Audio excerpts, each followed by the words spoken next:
Praise the lord. Praise the Lord. ಕರ್ತನಲ್ಲಿ ಪ್ರೀತಿ ದೇವ್ರ ಮಕ್ಕಳೇ, ನಿಮ್ಮೆಲ್ಲರಿಗೂ ಯೇಸು ಕ್ರಿಸ್ತನ ಮಧುರವಾದಂತಹ ನಾಮದಲ್ಲಿ ವಂದನೆಗಳನ್ನು ತಿಳಿಸ್ತೇವೆ. ప్రియ దేవుని బిడ్డలారా, మీ అందరికీ యేసుక్రీస్తు మధురమైన నామములో శుభములు తెలియజేస్తున్నాము. ಪ್ರಿಯರೇ, ಒಂದು ವಿಷಯ ನಿಮ್ಮ ಮುಂದೆ ಹಂಚಿಕೊಳ್ಳಕ್ಕೆ ಇಷ್ಟಪಡ್ತೇನೆ. ప్రియ దేవుని బిడ్డలారా, మీ ముందు ఒక విషయాన్ని పంచుకోవడానికి ఆశిస్తున్నాము. ಒಂದ್ಸಾರಿ ಒಬ್ಬ ವ್ಯಕ್ತಿ ಅಬ್ರಹಾಂ ಲಿಂಕನ್ ಹತ್ರ ಬಂದು ಕೇಳ್ತಾರಂತೆ, ఒకసారి అబ్రహాం లింకన్ గారిని ఇలా ప్రశ్నిస్తున్నారు, ಸಾರ್, ನೀವು ನಿಮ್ಮ ಶತ್ರುಗಳನ್ನ ಹೇಗೆ ನಾಶ ಮಾಡುತ್ತೀರಿ? సార్, మీరు మీ శత్రువులను ఎలా నాశనం చేస్తారు అని. ಆಗ ಅಬ್ರಹಾಂ ಲಿಂಕನ್ ಅವ್ರು ಹೇಳ್ತಾರಂತೆ, అప్పుడు అబ్రహాం లింకన్ గారు ఇలా చెప్పారు, ನಾನು ನನ್ನ ಶತ್ರುಗಳನ್ನ ಮಿತ್ರರನ್ನಾಗಿ ಮಾಡಿಕೊಂಡು ಅವರ ಒಳಗಿರುವಂತ ಶತ್ರುತ್ವವನ್ನ ನಾಶ ಮಾಡುತ್ತೇನೆ.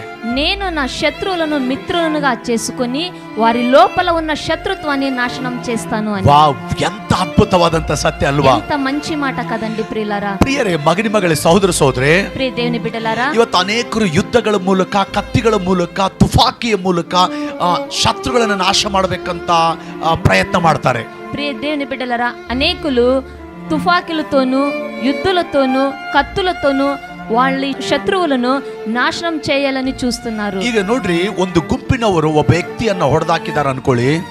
ఒకరు ఒక గుంపులో ఉన్న శత్రువులను, ఒక వ్యక్తిని చంపేశారని అనుకోండి. ಈಗ ಅಲ್ಲಿಗೆ ದ್ವೇಷ ನಿಂತೋಗುತ್ತಾ? అక్కడికి ఆ ద్వేషం ఆగిపోతుందా? ಹೊಡೆದು ಹಾಕಿದವನ ಗುಂಪಿನವರು ಬಂದು ಮತ್ತೆ ಇವನನ್ನು ಹೊಡೆದಾಕ್ತಾರೆ. కొట్టివేసిన ఆ గుంపులో ఉన్న వాళ్ళొచ్చి వీరిని మళ్ళీ కొడతారు. ಇಗೋ, ಹೀಗೆ ದ್ವೇಷ ಅದು ಬೆಳಿತಾನೆ ಹೋಗುತ್ತೆ. ఇలాగే ఆ ద్వేషం పెరుగుతూ పోతుంది. యేసయ్ಯ ಹೇಳ್ತಾನೆ, ಕತ್ತಿ ಹಿಡಿದವನ ಕತ್ತಿಯಿಂದಲೇ ಸಾಯ್ತಾನೆ. యేసయ్య చెప్పినారు, కత్తిని పట్టుకున్నవాడు కత్తితోనే మరణించును అని. ಮಗನಿ ಮಗಳೇ, ಸಹೋದರ ಸಹೋದರಿ, ಈಗ ನೋಡ್ರಿ, ರಷ್ಯಾ ಮತ್ತು ಉಕ್ರೇನ್ ಯುದ್ಧ ನೋಡ್ರಿ. ప్రియ దేవుని బిడ్డలారా, ఇప్పుడు చూడండి, రష్యా ఉక్రెయిన్ మధ్యలో యుద్ధం జరుగుతుంది. ನೋಡ್ರಿ, ಈಗ ರಷ್ಯಾದವರು ಉಕ್ರೇನ್ 10 ಸೈನಿಕರನ್ನ ಹೊಡೆದಾಕಿದ್ರೆ, రష్యా వాళ్ళు ఉక్రెయిన్ వాళ్ళని 10 మందిని చంపేస్తే, ಈಗ ಉಕ್ರೇನ್ ಅವರು ರಷ್ಯಾ 10 ಮಂದಿ ಸೈನಿಕರನ್ನ ಹೊಡೆದಾಕ್ತಾ ಇದ್ದಾರೆ. ఉక్రెయిన్ వాళ్ళు రష్యా వాళ్ళని 10 మందిని చంపేస్తారు. ರಷ್ಯಾದವರು ಉಕ್ರೇನ್ ವಿಮಾನವನ್ನು ಹೊಡೆದಾಕಿದ್ರೆ, రష్యా వాళ్ళు ఉక్రెయిన్ విమానాన్ని వాళ్ళు కొట్టివేస్తే, ಈಗ ಉಕ್ರೇನ್ ಅವರು ರಷ್ಯಾದವರ ವಿಮಾನವನ್ನು ಹೊಡೆದಾಕ್ತಾ ಇದ್ದಾರೆ. ఉక్రెయిన్ వాళ్ళు రష్యా విమానాన్ని కొట్టివేస్తున్నారు. ರಷ್ಯಾದವರು ಉಕ್ರೇನ್ ಮೇಲೆ ಮಿಸೈಲ್ ದಾಳಿ ಮಾಡಿದ್ರೆ, రష్యా వాళ్ళు ఉక్రెయిన్ మీద మిసైల్ దాడి చేస్తే, ಉಕ್ರೇನ್ ಅವರು ರಷ್ಯಾ ಸೈನಿಕರ ಮೇಲೆ ಮಿಸೈಲ್ ದಾಳಿ ಮಾಡ್ತಾ ಇದ್ದಾರೆ. ఉక్రెయిన్ వాళ్ళు రష్యా మీద మిసైల్ దాడి చేస్తున్నారు. ಏನಾಗ್ತಾ ಇದೆ? ಇಬ್ಬರ ಮಧ್ಯದಲ್ಲಿ ದ್ವೇಷ ಬೆಳೀತಾ ಹೋಗ್ತಾ ಇದೆ. ఏం జరుగుతుంది? ఈ రెండు దేశాల మధ్యలో ద్వేషం పెరుగుతూ ఉంది. ಯುದ್ಧ ಮಾತ್ರ ನಿಲ್ತಾ ಇಲ್ಲ. యుద్ధం మాత్రం ఆగట్లేదు. ಇತ್ತೀಚೆಗೆ ಒಂದ್ಸಾರಿ ಆಂಧ್ರದಲ್ಲಿ ಹೀಗೆ ಆಯ್ತು. ఒకసారి ఆంధ్రంలో కూడా ఇలాగే జరిగింది. ಒಬ್ಬನನ್ನು ಹೊಡೆದಾಕಿದ್ದಾರೆ, ఒకరిని చంపేశారు, ಅವನು ಮರಣ ಹೊಂದಿದ್ದಾನೆ. వాడు చనిపోయాడు. ಕೆಲವು ವರ್ಷಗಳಾದ ನಂತರ ಈಗ ಸತ್ತು ಹೋದವನ ಕಡಿಯವರು ಇವನನ್ನು ಹೊಡೆದಾಕಿದ್ದಾರೆ. కొన్ని సంవత్సరాల తరువాత ఆ చనిపోయిన వ్యక్తి రిలేషన్స్ వీరిని చంపేశారు. ಮಗನಿ ಮಗಳೇ, ಸಹೋದರ ಸಹೋದರಿ, ಏನಾಗ್ತಾ ಇದೆ? ದ್ವೇಷ ಬೆಳಿತಾನೆ ಹೋಗುತ್ತೆ. ప్రియ దేవుని బిడ్డలారా, ఏం జరుగుతుందంటే ద్వేషము పెరుగుతూనే ఉంది. ಪ್ರಿಯರೇ, ಈ ರೀತಿ ಶತ್ರುವನ್ನ ನಾಶ ಮಾಡ್ಲಿಕ್ಕೆ ಆಗಲ್ಲ. ఈ విధంగా శత్రువులను నాశనం చేసేకి అయ్యలేదు. ಇನ್ನೊಂದು ಮಾತು ಹೇಳ್ತೇನೆ, ಬೈಬಲ್ ನಮಗೆ ಈ ರೀತಿ ಶತ್ರುವನ್ನ ನಾಶ ಮಾಡ್ರಿ ಅಂತ ಹೇಳಿಕೊಡ್ಲಿಲ್ಲ. బైబిల్ మనకు ఈ విధంగా శత్రువులను నాశనం చేయండి అని మనకు బోధించలేదు. ಹಾಗಾದ್ರೆ ಸತ್ಯವೇದ ನಮಗೆ ಹೇಗೆ ಹೇಳಿಕೊಟ್ಟಿದೆ? ಕ್ರಿಸ್ತ ನಮಗೆ ಹೇಗೆ ಹೇಳಿದಾನೆ ಶತ್ರುಗಳನ್ನ ಹೇಗೆ ನಾಶ ಮಾಡ್ಬೇಕಂತ? అలాగైతే యేసు ప్రభువు మనకు ఎలాగో సెలవిచ్చారు, మీ శత్రువులను నాశనం చేయాలని. ಮತ್ತಾಯಿ ಸುವಾರ್ತ 5:44 ಹೀಗೆ ಹೇಳುತ್ತೆ, ವೈರಿಗಳನ್ನ ಪ್ರೀತಿಸಿರಿ. మత్తాయ సువార్త 5వ అధ్యాయము 44 వచనములో ఇలాగ సెలవిస్తుంది, మీ శత్రువులను ప్రేమించుడి. ಮತ್ತೆ ಮತ್ತಾಯಿ ಸುವಾರ್ತ 5:39 ಹೇಳುತ್ತೆ, ಯಾರಾದರೂ ನಿಮ್ಮ ಬಲಗೆನ್ನೆಗೆ ಹೊಡೆದರೆ ನಿಮ್ಮ ಎಡಗೆನ್ನೆಯನ್ನು ಕೊಡಿರಿ ಎಂಬುದಾಗಿ. అదే మత్తాయ సువార్తలో 5వ అధ్యాయములో 39 వచనములో ఇలాగా సెలవిస్తుంది, ఏమనగా, నిన్ను కుడి చెంప మీద కొట్టు అని వైపునకు నీ ఎడమ చెంపను ತ್ರಿಪ್ಪುಮು అని. ಪ್ರಿಯ ದೇವ್ರ ಮಕ್ಕಳೇ, ನಾವು ಈ ರೀತಿಯಾಗಿ ದರ್ಶೋತ್ರ ವೈರಿಗಳನ್ನ ಪ್ರೀತಿ ಮಾಡೋದ್ರ ಮೂಲಕ, ವೈರಿಗಳನ್ನ ನಮ್ಮ ಮಿತ್ರರನ್ನಾಗಿ ಮಾಡಿಕೊಳ್ಳೋದ್ರ ಮೂಲಕವಾಗಿ ನಾವು ನಮ್ಮ ಶತ್ರುಗಳನ್ನ ನಾಶ ಮಾಡ್ತಾ ಇದ್ದೇವೆ. ప్రియ దేవుని బిడ్డలారా, మా శత్రువులను మేము ప్రేమించి మా శత్రువులను మిత్రులుగా చేసుకున్నట ద్వారా ఆ ఒక శత్రుత్వాన్ని మేము నాశనం చేస్తున్నాము. ನಾವು ಶತ್ರುಗಳನ್ನ ಮಿತ್ರರನ್ನಾಗಿ ಮಾಡಿಕೊಳ್ಳೋದ್ರ ಮೂಲಕವಾಗಿ ಅವರ ಒಳಗಿರುವಂತ ಶತ್ರುತ್ವವನ್ನ ನಾಶ ಮಾಡ್ತಾ ಇದ್ದೇವೆ. మేము శత్రువులను మిత్రులుగా చేసుకున్నట ద్వారా ఆ శత్రుత్వాన్ని నాశనం చేస్తున్నాము. ಅಬ್ರಹಾಂ ಲಿಂಕನ್ ಅವರ ಜೀವಿತದಲ್ಲಿ ಜರುಗಿದ ಇನ್ನೊಂದು ಸಂಘಟನೆ ನಿಮ್ಮ ಮುಂದೆ ತಿಳಿಸುವಂತ ಪ್ರಯತ್ನ ಮಾಡ್ತಾನೆ. అబ్రహాం లింకన్ గారి వారి జీవితంలో మరొక జరిగిన సంఘటన మీ ముందు వివరించబోతున్నాము. ಒಂದ್ಸಾರಿ ಅವರು ಅಮೆರಿಕ ದೇಶಕ್ಕೆ ಪ್ರೆಸಿಡೆಂಟ್ ಆಗಿದ್ದಾರೆ. ఒకసారి అమెరికా దేశానికి ప్రెసిడెంట్ గా ఉన్నప్పుడు, ಅವರು ಅಮೆರಿಕ ದೇಶಕ್ಕೆ ಪ್ರೆಸಿಡೆಂಟ್ ಆದ ನಂತರ, అమెరికా దేశానికి ప్రెసిడెంట్ గా అయిన తర్వాత ಒಂದ್ಸಾರಿ ಒಬ್ಬ ವ್ಯಕ್ತಿ ಅಬ್ರಹಾಂ ಲಿಂಕನ್ ಅವ್ರನ್ನ ಬಹಳ ದ್ವೇಷ ಮಾಡ್ತಾರೆ. ఒకసారి ఒక వ్యక్తి అంట అబ్రహాం లింకన్ గారిని చాలా హీనంగా హేళనంగా కించపరుస్తూ మాట్లాడేవాడట. ಅವನು ಹಾಗೆ, ಅವನು ಹೀಗೆ, ಅವನು ಸರಿ ಇಲ್ಲ, ಹಾಗೆ ಹೀಗೆ ಅಂತ ಬಹಳ ಕೆಟ್ಟದಾಗಿ ಅಬ್ರಹಾಂ ಲಿಂಕನ್ ಅವ್ರ ಕುರಿತಾಗಿ ಆ ವ್ಯಕ್ತಿ ಪ್ರಚಾರ ಮಾಡ್ತಾ ಇದ್ದಾರೆ.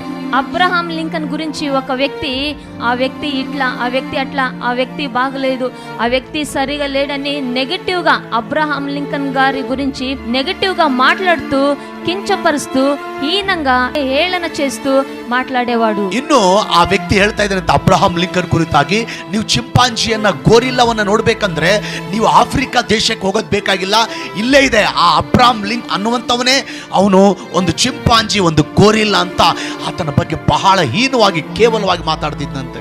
ఆ వ్యక్తి చెప్పేవాడంట అబ్రహాం లింకన్ గురించి, మీరు గోరిల్ని చూడాలి అనుకుంటే ఆఫ్రికా దేశానికి వెళ్ళడానికి అవసరం లేదు, ఆ గోరిలా మనిషి రూపంలో ఇగో మన దేశంలోనే ఉన్నారు, అదే అబ్రహాం లింకన్ గారు అని చెప్పేవారట. ಆ ರೀತಿ ಅಂತ ಮಾತುಗಳನ್ನು ಕೇಳುವಾಗಲೂ ಸಹ ಅಬ್ರಹಾಂ ಲಿಂಕನ್ ಆತನಿಗೆ ಯಾವುದೇ ಒಂದು ಪ್ರತಿಕ್ರಿಯೆ ನೀಡಲಿಲ್ಲ. ಪ್ರಿಯರೇ, ఇలాంటి మాటలన్నీ అబ్రహాం లింకన్ గారు విన్నప్పుడు ఆ ఏ మాటలకు సహా అబ్రహాం లింకన్ గారు పట్టించుకోలేదు, రెస్పాన్స్ చేయలేదు. ಇವರು ಅಮೆರಿಕ ದೇಶದ ಪ್ರೆಸಿಡೆಂಟ್ ಆದ ನಂತರ ಯುದ್ಧ ನೌಕಾಧಿಕಾರಿ ಒಂದು ಪೋಸ್ಟ್ ಖಾಲಿ ಇದೆ. అబ్రహాం లింకన్ గారు ప్రెసిడెంట్ గా ఉన్నప్పుడు యుద్ధం సెక్రటరీ ఒక పోస్ట్ ఖాళీగా ఉందంట.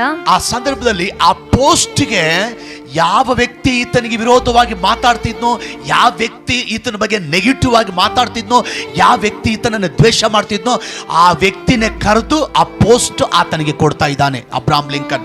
అబ్రహాం లింకన్ గారు ఆ ఖాళీగా ఉన్న ఆ పోస్ట్ కి ఏ వ్యక్తి అయితే తన గురించి మాట్లాడాడో, చెడ్డగా నెగటివ్గా కించపరుస్తూ హీనంగా మాట్లాడాడో ఆ వ్యక్తినే పిలిచి అబ్రహాం లింకన్ గారు ఆ పోస్ట్ కి సెలెక్ట్ చేస్తున్నారు. ಆ ಒಂದು ಜಾಬ್ ಅನ್ನ ವ್ಯಕ್ತಿ ಕೊಡ್ತಾ ಇದ್ದಾರೆ. ఆ ఒక జాబ్ ని, ఆ ఒక పోస్ట్ ని ఆ వ్యక్తికి ఇస్తున్నారు. ಅನೇಕರು ಹೇಳ್ತಾ ಇದ್ರಂತೆ, ಅಯ್ಯ ಆತ ನಿಮ್ ಬಗ್ಗೆ ಆ ರೀತಿ ಮಾತಾಡಿದ್ದಾನೆ, ಈ ರೀತಿ ಮಾತಾಡಿದ್ದಾನೆ, ಕೆಟ್ಟದಾಗಿ ಮಾತಾಡಿದ್ದಾನೆ, ಕೇವಲವಾಗಿ ಮಾತಾಡಿದ್ದಾನೆ, ಹೀನವಾಗಿ ಮಾತಾಡಿದ್ದಾನೆ, ಆತನಿಗೆ ಇಂಥ ದೊಡ್ಡ ಪೋಸ್ಟ್ ಕೊಡ್ತೀರಾ ಅಂತ ಹೇಳಿದ್ರಂತ ಅನೇಕರು.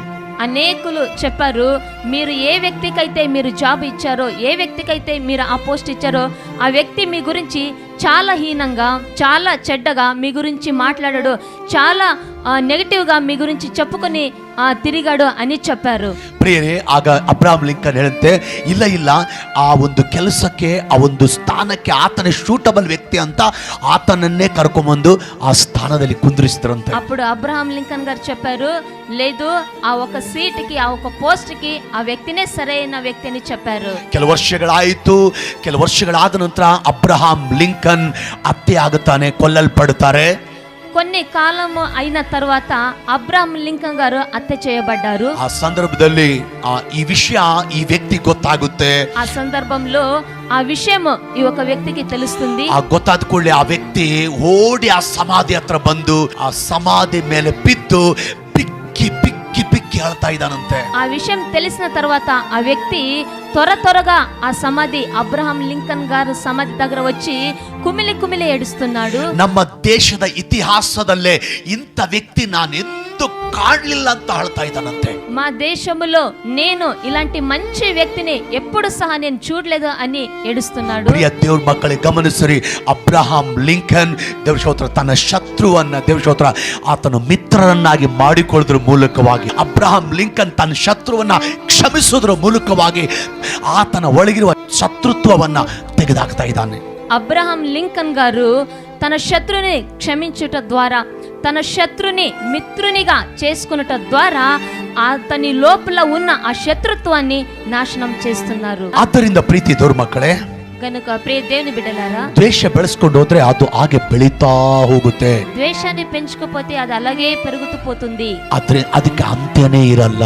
దానికి అంతమే లేదు. ಯೇಸು ಕ್ರಿಸ್ತನನ್ನು ನೋಡ್ರಿ, యేసు ప్రభువును చూడండి. ಆತನ ಕೈಗಳಿಗೆ ಮೊಳೆ ಹೊಡೆದಿದ್ದಾರೆ, ಕಾಲಿಗೆ ಮೊಳೆ ಹೊಡೆದಿದ್ದಾರೆ, ತಲೆಗೆ ಮುಳ್ಳಿನ ಕಿರೀಟವನ್ನು ಧರಿಸಿದ್ದಾರೆ. అతనికి చేతులకు కాళ్లకు మేకులతో కొట్టారు. ಆತನು ಶಿಲುಬೆಯಲ್ಲಿ ತೂಗಾಡುವಾಗಲೂ సిలువలో వేలాడుతున్నప్పుడు ಆತನು ಒಂದು ಮಾತು ಹೇಳ್ತಾನೆ, ఒక మాట చెప్పినారు, ತಂದೆಯೇ ಅವರನ್ನು ಕ್ಷಮಿಸು, ಅವರು ಏನು ಮಾಡುತ್ತಾರೆಂದು ಅವರು ಅರಿಯರು. తండ్రి వారిని క్షమించు, వారేం చేస్తున్నారు వారు ఎరుగరని. ಪ್ರಿಯ ದೇವ್ರ ಮಕ್ಕಳೇ, ಈ ಮಾತುಗಳನ್ನ ಅಲ್ಲೇ ಇರುವಂತ ಶತಾಧಿಪತಿ ಕೇಳಿಸ್ಕೊಂಡಿದ್ದಾನೆ. ప్రియ దేవుని బిడ్డలారా, అక్కడే ఉన్న ఆ శతాధిపతి ఈ మాటలు విన్నాడు. ಆತನಿಗೆ ಆಶ್ಚರ್ಯವಾಗಿ ఆ వ్యక్తికి ఆశ్చర్యపోతూ ರಕ್ಷಣೆ ಮಾರ್ಗಕ್ಕೆ ಬಂದಿದ್ದಾನೆ. ఆ వ్యక్తి ఆశ్చర్యపోతూ రక్షణలోనికి వచ్చాడు. ಪ್ರಿಯ ದೇವ್ರ ಮಕ್ಕಳು, ಯೇಸು ಕ್ರಿಸ್ತನು ಪ್ರೀತಿಸೋದ್ರ ಮೂಲಕ, ಕ್ಷಮಿಸೋದ್ರ ಮೂಲಕ, ಸಹಿಸೋದ್ರ ಮೂಲಕ ಈಗ ಅವನ ಒಳಗಿರುವಂತ ಶತ್ರುತ್ವವನ್ನ ತೆಗೆದು ಹಾಕಿದ್ದಾನೆ. ప్రియ దేవుని బిడ్డలారా, యేసు ప్రభువు క్షమించుట ద్వారా, ప్రేమించుట ద్వారా, సహించుట ద్వారా ఆ శతాధిపత లోపలన శత్రుత్వాన్ని ప్రభువు తీసివేశాడు. ಈ ವಾಕ್ಯವನ್ನು ಆಲಿಸುತ್ತಿರುವ ಪ್ರೀತಿಯ ದೇವ್ರ ಮಕ್ಕಳೇ, ఈ వాక్యం వింటున్న ప్రియ దేవుని బిడ్డలారా, ಕತ್ತಿಯ ಮೂಲಕವೋ ತುಫಾಕಿಯ ಮೂಲಕವೋ, కత్తులతో తుఫాకులతో, ದೂಷಿಸುವ ಮಾತುಗಳ ಮೂಲಕವೋ, ಅವಮಾನಿಸುವ ಮಾತುಗಳ ಮೂಲಕವೋ ನಿಮ್ಮ ಶತ್ರುಗಳನ್ನ ನಾಶ ಮಾಡುವ ಪ್ರಯತ್ನ ಮಾಡಬೇಡಿ. దూషించే మాటలతో, అవమానించే మాటలతో మీ శత్రువులను నాశనం చేసే ప్రయత్నం చేయకండి. ಬದಲಾಗಿ ಯೇಸು ಕ್ರಿಸ್ತನ ಹಾಗೆ, ಅಬ್ರಹಾಂ ಲಿಂಕನ್ ಹಾಗೆ ನಿಮ್ಮ ವೈರಿಗಳನ್ನ ಪ್ರೀತಿಸ್ರಿ, ನಿಮ್ಮ ವೈರಿಗಳನ್ನ ಕ್ಷಮಿಸ್ರಿ, ಸಹಿಸ್ರಿ, ಸತ್ಕರಿಸ್ರಿ. ಆಗ ಅವರ ಒಳಗಿರುವ ಶತ್ರುತ್ವವನ್ನ ನೀವು ತೆಗೆದುಹಾಕುತ್ತೀರಿ. యేసు ప్రభువు గారిలా, అబ్రహాం లింకన్ గారిలా మీ శత్రువులను సహించండి, ప్రేమించండి, సత్కరించండి. అప్పుడు వారి లోపల ఉన్న శత్రుత్వాన్ని మీరు తీసివేస్తారు. ದೇವರ ಮಾತುಗಳ ಆಶ್ವಾಸಲೆ. దేవుడు ఈ మాటలను దీవించును గాక. Amen. Praise the Lord. Amen. Praise. ಸ್ನೇಹಿತರೆ, ಮಲೆನಾಡು ಗಾಸ್ಪೆಲ್ ಮೀಡಿಯಾ 2.0 ವೀಕ್ಷಿಸಿದ್ದಕ್ಕಾಗಿ ನಿಮಗೆ ತುಂಬಾ ಧನ್ಯವಾದಗಳು. ಈ ಸಚಿವಾಲಯದ ಮೂಲಕ ಸುವಾರ್ತೆಯನ್ನು ಹಂಚಿಕೊಳ್ಳಲು ಮತ್ತು ಭರವಸೆಯ ಸಂದೇಶವನ್ನು ಪ್ರಸಾರ ಮಾಡಲು ನಮಗೆ ಅಪಾರ ಉತ್ಸಾಹವಿದೆ. ನಮ್ಮ ವಿಷಯದಿಂದ ನೀವು ಆಶೀರ್ವದಿಸಲ್ಪಟ್ಟಿದ್ದರೆ ಅಥವಾ ಪ್ರೋತ್ಸಾಹಿಸಲ್ಪಟ್ಟಿದ್ದರೆ ನಮ್ಮ ಈ ಉದ್ದೇಶಕ್ಕೆ ಬೆಂಬಲ ನೀಡುವಂತೆ ವಿನಂತಿಸುತ್ತೇವೆ. ನಿಮ್ಮ ಪ್ರತಿಯೊಂದು ದೇಣಿಗೆ, ಎಷ್ಟೇ ಚಿಕ್ಕದಾದರೂ, ಹೆಚ್ಚು ವಿಡಿಯೋಗಳನ್ನು ಮಾಡಲು, ಹೆಚ್ಚು ಜನರನ್ನು ತಲುಪಲು ಮತ್ತು ಈ ಸೇವೆಯನ್ನು ಬಲವಾಗಿಡಲು ನೇರವಾಗಿ ಸಹಾಯ ಮಾಡುತ್ತದೆ. ಪರದೆಯ ಮೇಲೆ ಕಾಣುವ ಕ್ಯೂಆರ್ ಕೋಡ್ ಅನ್ನು ಸ್ಕ್ಯಾನ್ ಮಾಡಿ ಅಥವಾ ದೇಣಿಗೆ ನೀಡಲು ವಿವರಣೆಯಲ್ಲಿರುವ ಲಿಂಕ್ ಅನ್ನು ಕ್ಲಿಕ್ ಮಾಡಿ. ನಿಮ್ಮ ಔದಾರ್ಯವು ನಿಜವಾಗಿಯೂ ಶಾಶ್ವತವಾದ ವ್ಯತ್ಯಾಸವನ್ನು ಮಾಡುತ್ತಿದೆ. ಧನ್ಯವಾದಗಳು ಮತ್ತು ದೇವರು ನಿಮ್ಮನ್ನು ಆಶೀರ್ವದಿಸಲಿ.